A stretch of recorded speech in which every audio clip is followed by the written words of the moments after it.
Des bâches gorgées de pluie qui abritent tant bien que mal les chaises de cette terrasse de restaurant des bords du Doubs.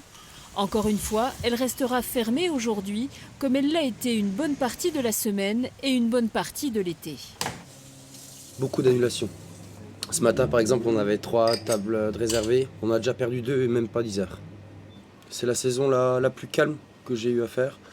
Les jours de congé se multiplient au fur et à mesure. Ici, en somme, c'est le soleil, le patron.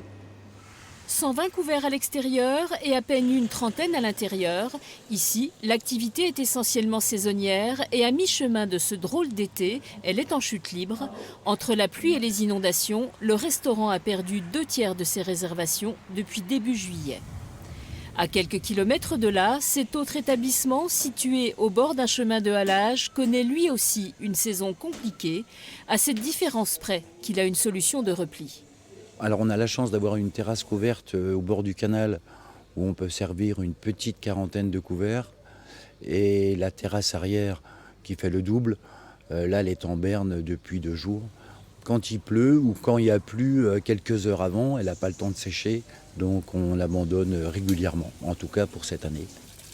Là encore, ce sont 100 couverts en moins les jours de pluie que les salles situées à l'intérieur ne permettent pas tout à fait de compenser. En temps normal, ce restaurant voit sa clientèle tripler durant l'été, un chiffre qui sera difficile à atteindre cette année, d'autant qu'il devrait encore pleuvoir durant les 8 prochains jours.